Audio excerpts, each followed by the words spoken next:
Walang makakabili sa akin dito. Panginoon ako, sa lupa, sa langit.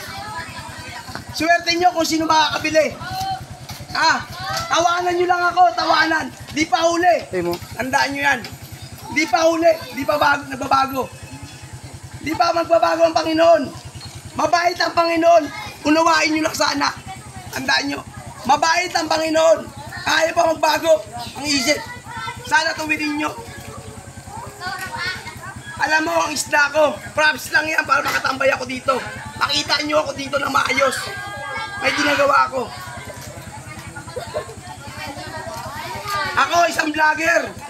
Lahat ng vlogger ko, Katoliko. Mayaman lahat ng vlogger ko. Kami mayaman, pero hindi ko inangad yun ang yaman. Gusto ko maayos. Ang yaman, hindi ko madala sa langit yan.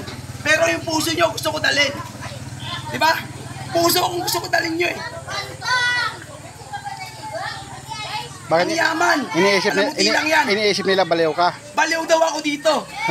Baliw daw ako. Nababaliw ako. Tandaan nyo yan. Yan na. Nakikita nyo, baliw ako. Tingnan natin kung sinong baliw. Inusgahan ko na. Inusgahan ko na ang batas ko. Baliw pala ako ha. Tingnan natin. Pagdating sa bahay, di nyo alam ang gagawin ko. Tinda pala ng isda si Kuya, oh. Tingnan natin kung anong mangyayari. Magtago-tago na sila. Mabait ako sa mabait. Pero tinatarantado nyo ako eh. Gusto nyo salungatin, marami kayo.